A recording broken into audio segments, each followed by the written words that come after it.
kata-kata investasi. Padahal kita semua kenal istilah investasi uang. Oke, kita juga mendengar istilah mengenai investasi waktu ya dari banyak motivator. Investasi biasanya tujuannya adalah untuk kita tanamkan dan memperoleh keuntungan dari investasi atau modal yang kita tanam itu. Nah, setelah hari ini firman Tuhan yang kita baca memperkenalkan saya rasa suatu investasi yang baru. Saya harap saudara juga mengenal yang kita katakan ini adalah investasi kata-kata. Investasi kata-kata.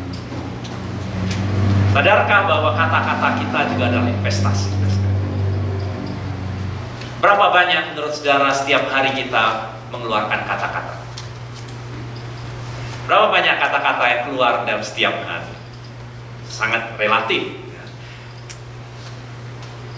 Ada yang pendiam, ada yang suka bicara, tapi juga ada pria, ada wanita. Siapa yakin bahwa pria berbicara lebih banyak dari wanita? Siapa yakin wanita berbicara lebih banyak dari pria?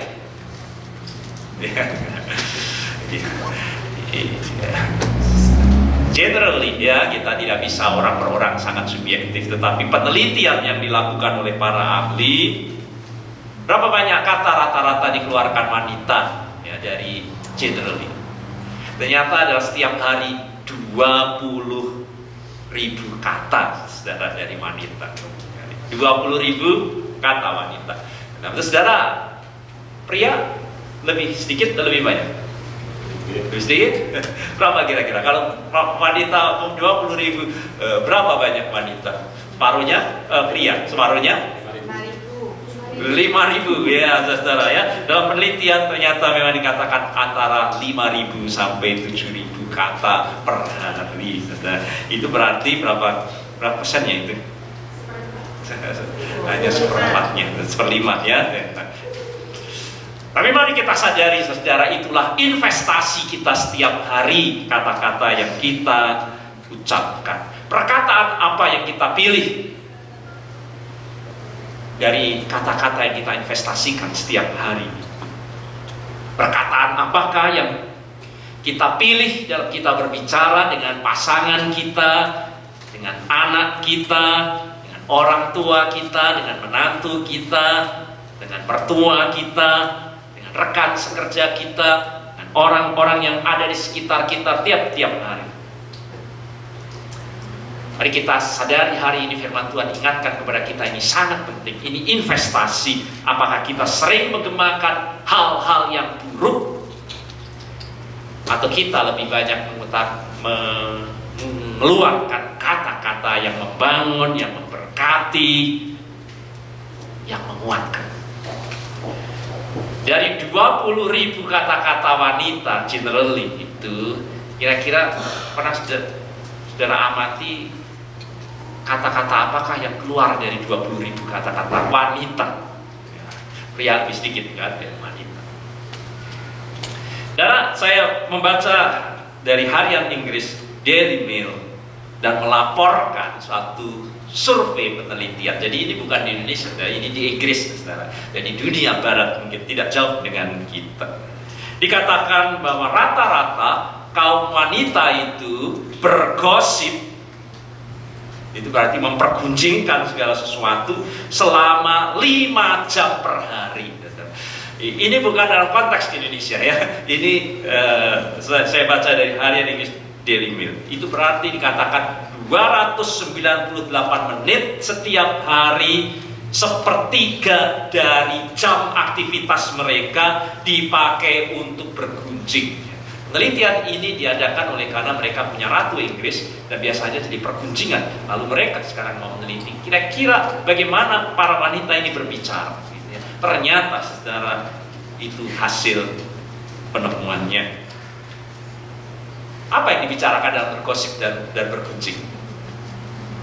Pertama, dikatakan bahwa yang utama adalah membicarakan seputar masalah orang lain. Saudara, kalau wanita bicara masalahnya orang lain, dan Shanghai, saudara. Itu yang menduduki ranking yang pertama. 298 menit dipakai untuk membicarakan orang lain, termasuk juga tentu pendetanya, bukan ya. Yang kedua, siapa berkencan dengan siapa? Ya, yang menduduki ranking yang kedua. Di Inggris kemudian yang ketiga, itu anaknya siapa? Orang tuanya itu siapa? Gitu ya. Itu juga menjadi perguncingan yang ketiga.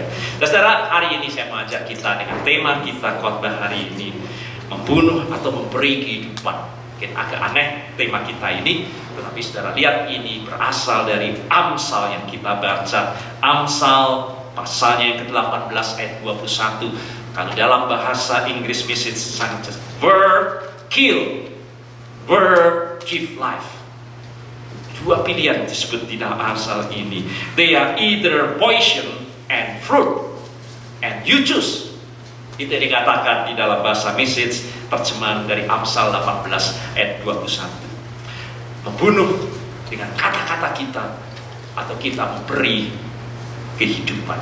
Hari ini saya ajak saudara untuk berdoa dan meminta dengan sungguh pertolongan dari Tuhan, agar hati kita saat ini, saat membuka hati untuk firman Tuhan, akan dipenuhi dengan kebenaran dan keindahan daripada firman Tuhan, yang akan mendatangkan kebaikan dan kesejahteraan dari setiap ucapan dan perkataan kita sebagai anak-anak Tuhan. Mari kita lihat dalam firman Tuhan. Ini yang kita lihat. Amsal berkata, hidup dan mati dikuasai lidah. Siapa suka menggemakannya akan memakan buahnya. Jadi 20.000 kata-kata per hari, yaitu suka digemakan. Itu antara pilihan hidup dan mati. Dan itu dikatakan di dalam Amsal. Lidah mempunyai kuasa, dan kuasa itu menyelamatkan hidup atau merusaknya, dan orang harus menanggung akibatnya. Word kill, word give life. They are either poison and fruit, and you choose. Saudara baca di dalam surat Yakobus, saudara Rasul Yakobus juga mengingatkan serius dengan kita. Saudara baca, lidah ada hal yang sangat kecil dikatakan, tetapi memegahkan perkara-perkara yang buas. Bahkan Rasul Yakobus dalam suratnya berkata, lidah adalah sesuatu yang buas. Itu kata yang dipakai untuk binatang buas, dapat membunuh dan membinasakan. Dan dikatakan lain juga Rasul Yakobus bahwa lidah kita itu seperti racun, dapat mematikan. Jadi sepertinya hari ini saudara, firman Tuhan mau berkata kepada kita, jangan kita ini sembarangan berbicara. Jangan kita sembarangan berbicara. Berhati-hatilah saudara dalam berbicara. Orang Indonesia bilang, mulutmu harimau, kan ya? Mulutmu harimau. Kita menyadari bahwa pengaruh dari perkataan itu dapat membawa keberhasilan dan kegagalan dalam kehidupan ini, dapat mematahkan semangat, tetapi juga dapat membangkitkan semangat, dapat menghancurkan hubungan, meretakkan, memutuskan hubungan dengan ucapan dan mulut kita. Berapa banyak saudara yang membaca buku? Saya rasa buku ini sangat indah karena memadukan antara psikologi dengan kedokteran, saudara. Judul bukunya adalah Word Can Change Your Mind. Word Can Change Your Mind. Saya tertarik dan membeli buku ini dan coba untuk membacanya, ya. Dan pada intinya, saudara, buku ini menyatakan bahwa kata-kata kita ini mempengaruhi cara kerja otak kita ini. Bukan hanya cara kerja otak kita, terkait juga dengan suasana hati kita ini. Maka perhatikan, setiap kali ucapan kita dengan istri, dengan suami, di dalam keluarga, apalagi pagi hari, itu adalah ucapan-ucapan yang akan menentukan suasana pikiran dan hati sepanjang hari. Buku ini begitu indah dikatakan, sebuah kata memiliki kekuatan besar untuk, karena ini juga kedokteran, mempengaruhi gen yang mengatur dalam tubuh kita ini rasa bahagia atau stres dalam hidup kita ini. Ternyata dari kata-kata. Apakah saudara bahagia atau stres sepanjang hari ini? Sering mendengar kata-kata yang positif, dikatakan mendorong otak untuk melakukan hal-hal yang baik dan hasilnya 30% stres hilang dari kehidupan kita ini. Sebaliknya dikatakan, ini penelitian diadakan series oleh karena dua hal motifnya, saudara, yaitu yang pertama, mengapa ada banyak anak-anak yang nakal. Nah, itu penelitiannya ya. Dan yang kedua, mengapa ada orang-orang di kantor bersemangat tapi ada yang loyo dan tidak bersemangat dan bergairah. Dari mana itu? Ya, itu penelitian ya. Ternyata words, kata-kata ini dari penelitian gabungan ini menemukan orang yang sering mendengar kata-kata cemooh, negatif, makian, kasar, itulah anak-anak nakal di sekolah. Perilaku di lingkungan sekitarnya jadi kurang baik dan memberi kesan selalu bermusuhan. Orang yang terpapar dengan stres, depresi, dikatakan sampai dengan kasus bunuh diri dalam kehidupan ini, ternyata juga sangat terkait dengan perkataan. Dan perkataan itu sekarang dalam dunia modern bukan hanya yang diucapkan dengan mulut, tapi juga perkataan yang dikirim lewat Facebook, Instagram, dan berbagai media sosial lainnya. Maka buat saudara yang senang begitu bangun, yang saudara pegang adalah HP, ingat saudara, itu kata-kata yang saudara baca pagi hari akan menentukan suasana hati saudara sepanjang hari. Ya. Saudara pilih baca, menjengkelkan saudara, buat panas saudara akan lihat saudara bahagia atau tidak dari apa yang saudara akan baca itu. Ya. Buku ini begitu indah saudara. Kata-kata positif dikatakan akan membuat otak bagian depan yang memuat fungsi kognitif itu bekerja lebih baik. Dikatakan bahwa jika otak bagian ini bekerja aktif, dikatakan membuat kita selalu mengingat hal-hal yang baik sehingga perilaku kita pun baik. Jadi ini diadakan untuk membimbing orang tua bagaimana menghantar anaknya pergi ke sekolah. Suasana hati anak-anak ini akan sangat berpengaruh di ruang sekolah. Kata-kata negatif menyebabkan gangguan pada apa yang disebut dalam buku ini adalah neurochemicals. Itu dikatakan bagian otak yang meredam produksi gen, stres dan sebagainya. Jadi kata-kata negatif dalam buku ini dikatakan menyebabkan juga orang yang tidak percaya diri dalam kehidupannya, meragukan kemampuan dirinya sendiri, orang yang selalu curiga dengan orang lain, ternyata terkait setiap hari dengan apa yang didengar kata-kata dalam kehidupannya. Dan bahkan saudara hari ini saudara mendengar lebih jauh dari firman Tuhan, bukan hanya mempengaruhi semua dalam buku ini. Pada waktu saya membaca firman Tuhan bicara lebih dalam lagi dari buku ini. Dikatakan kita memiliki kekuatan yang dapat merusak, membunuh, atau kita memberi kehidupan atau menyelamatkan. We have the power to kill or give life. Itu yang dikatakan firman Tuhan yang kita baca. Dari buku ini juga baik untuk saudara baca, untuk saudara mengingat supaya saudara makin berhati-hati di dalam saudara berbicara, di dalam how to kill things with words. David penulis buku ini berkata, tongkat dan batu dapat mematahkan dan meremukkan tulangku, tetapi kata-kata yang kau sampaikan dapat membunuhku. Ya, itu kata David di dalam pengantar bukunya ini. Dan mari kita sadari dengan demikian, setiap hari kita menginvestasikan kata-kata, kan? Kata-kata apa yang kita bicarakan. Firman Tuhan ingatkan hari ini, ada banyak pesan dan kata-kata yang dikembangkan dunia ini, termasuk jenis membunuh. Jenis membunuh. Dasar manusia tidak berguna. Dapat pilih kata-kata suami tidak bisa diandalkan, istri payah, mungkin anak sendiri dikatakan pahpoh. Ya itu dulu saya kecil, apa itu pahpoh itu ya, bloon saudara ya, mungkin begitu ya, dasar anak pahpoh ya, bloon. Berbagai banyak penilaian makian negatif terlontar karena kita merasa dikecewakan oleh seseorang yang kita harapkan.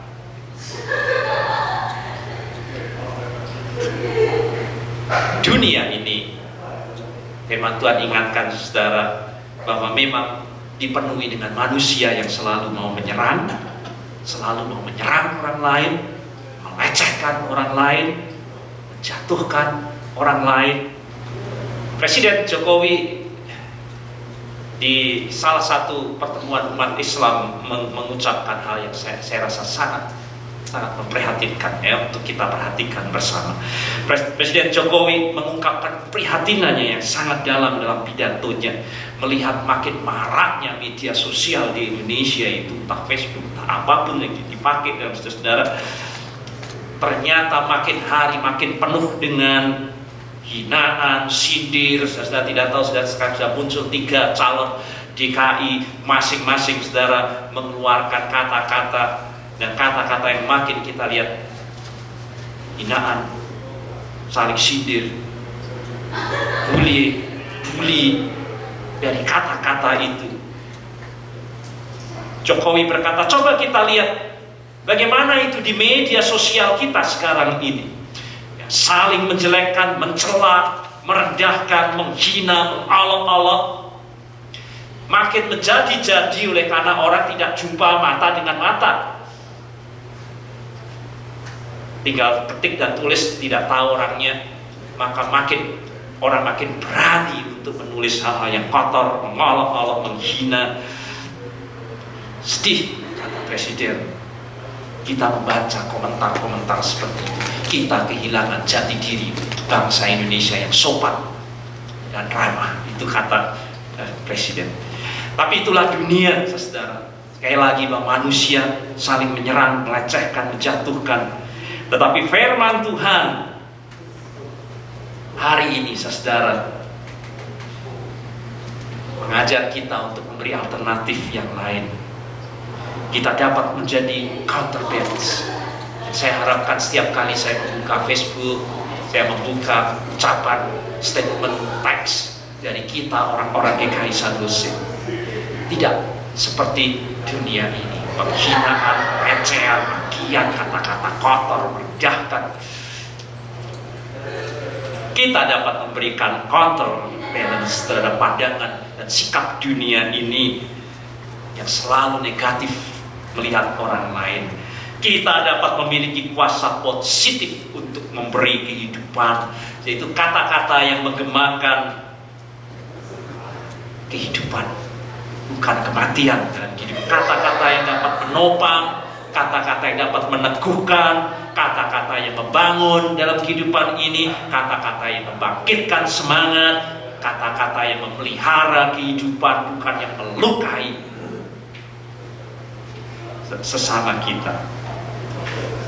Coba saudara bayangkan kalau saudara menjadi Tuhan Yesus. Kita minggu depan memasuki perjamuan kudus bersama, menanggung derita, memikul salib sendiri, sehingga orang yang tidak salah satu muridnya, Simon dari Kirene, harus menolong dia.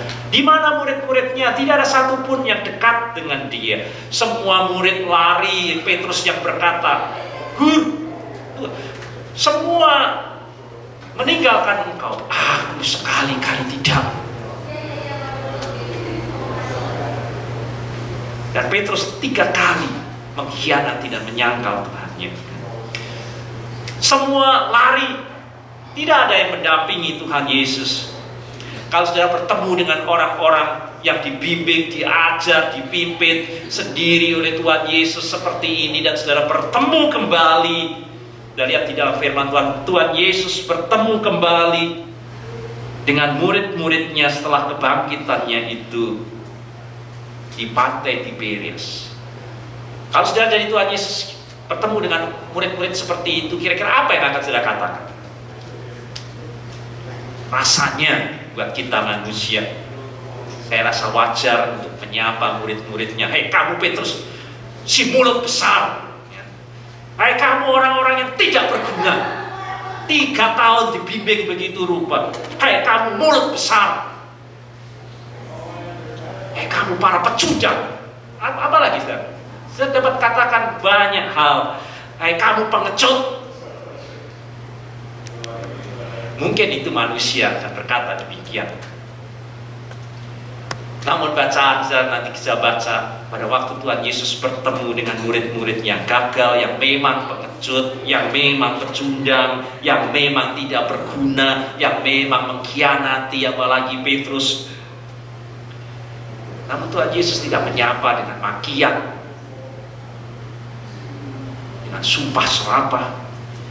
Sudah baca, Yesus mendekati dan berkata, "Hai anak-anakku." Itu kata yang keluar dari Tuhan. "Hai anak-anakku." Bukan hardikan, bukan makian, bukan caci maki.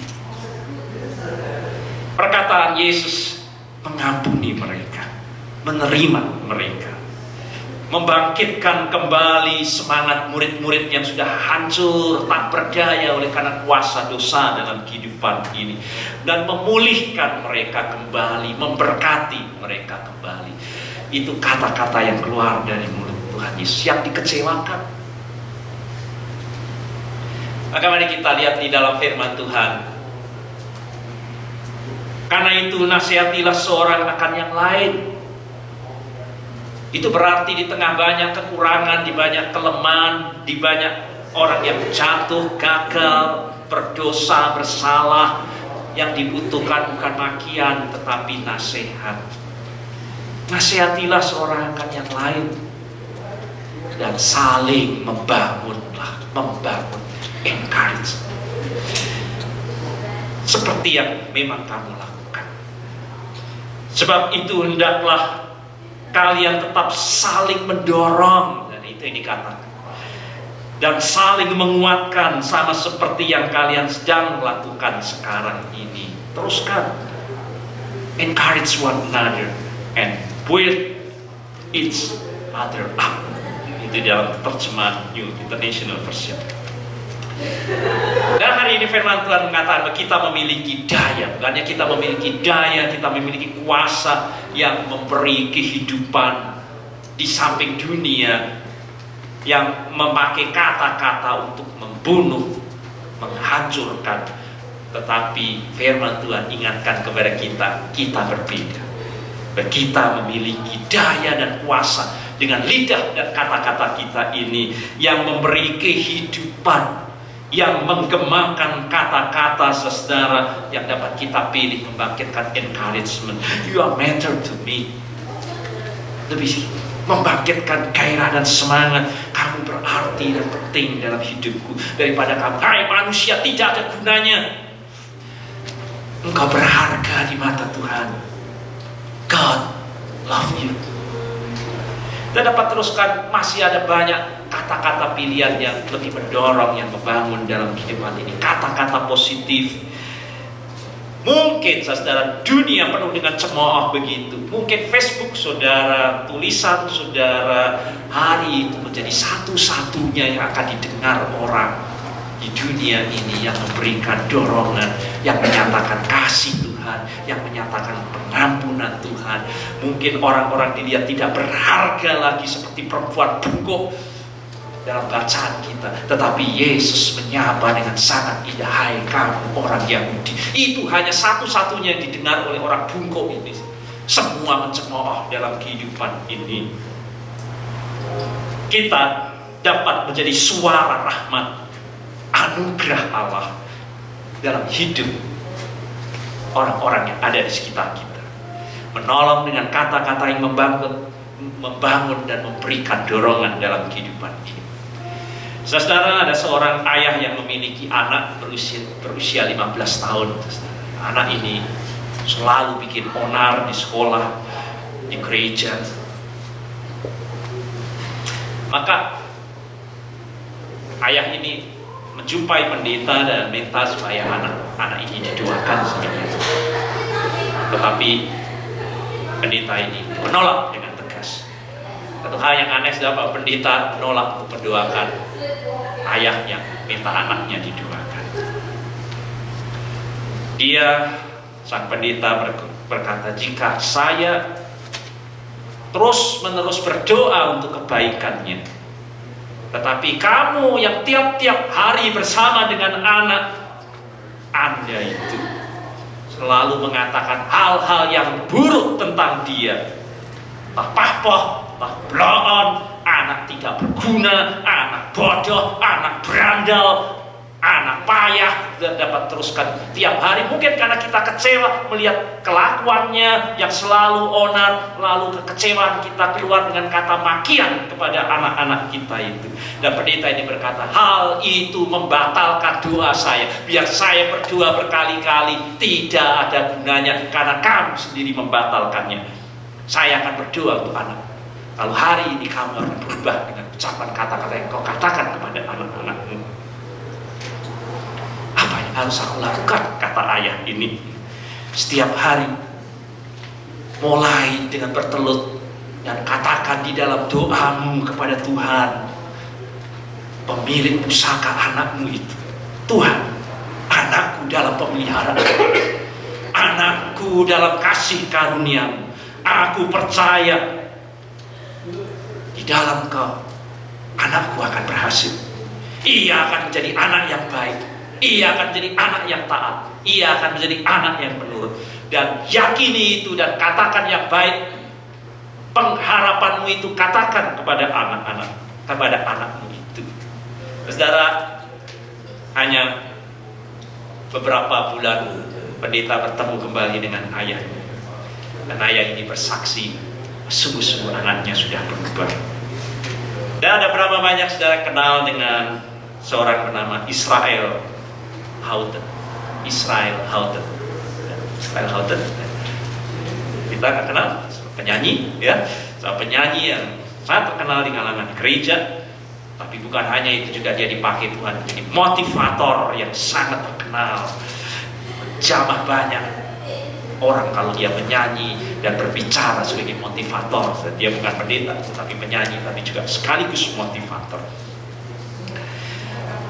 Kita tahu bagaimana kisah hidupnya. Ya, pada saya baca kisah hidup dari Israel Houghton itu, ternyata kisah hidupnya dimulai dengan seorang remaja. Remaja masih belasan tahun, tetapi hamil, dan pacarnya tidak bertanggung jawab dan lari. Dalam ketakutan, dalam kecewa, dia menangis dan berjalan tanpa arah dan akhirnya menuju ke klinik aborsi. Tetapi di dalam perjalanan dia bertemu dengan seorang ibu yang melihat gadis remaja ini dalam keadaan yang sangat memprihatinkan. Ibu ini mendekati dan berkata, anakku, aku tidak mengenal kau dan aku juga tidak mau mengganggu kau. Tetapi Tuhan memanggil dan mendorong saya untuk berkata kepada kamu, Tuhan Yesus mengasihi. Itu yang dikatakan. Tuhan Yesus mengasihi. Dia tidak melupakan engkau. Engkau berharga di mata Tuhan. Selalu ada jalan keluar untuk masalah. Dia sudah menyediakannya. Itu yang dikatakan itu. Dan anak remaja ini yang menuju ke aborsi kemudian tersungkur pada waktu itu, ya, dan dia berdoa kepada Tuhan Yesus dan dia membatalkan aborsinya. Dan siapa anak yang dilahirkan? Yang dilahirkan adalah Israel Houghton, saudara. Israel Houghton itu dipakai Tuhan dengan luar biasa, saudara, menjadi penyanyi yang indah, dan Israel Houghton juga menjadi motivator. Ketika lidah kita dikuasai oleh anugerah Tuhan dan menggemakan anugerah Tuhan, sehitam apapun, sejatuh apapun, segagal apapun orang dalam kehidupan ini, tetapi yang keluar adalah gema anugerah dari mulut kita ini, perkataan itu akan mengalirkan berkat buat sesama kita.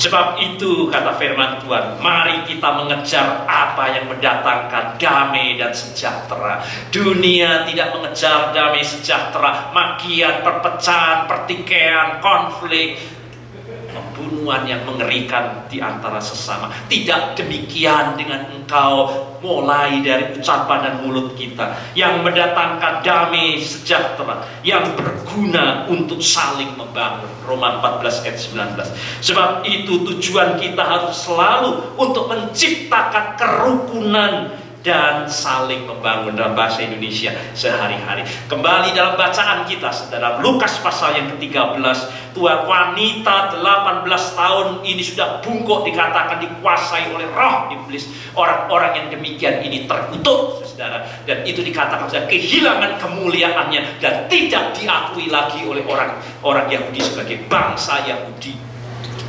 Yesus menyebut perempuan ini tidak ada satupun dengan kata-kata. Yesus tidak menyebut sebagai wanita jompo lumpuh. Yesus juga tidak menyebut wanita ini sebagai tua bangka timang, sebagaimana masyarakat berbicara mengenai wanita ini.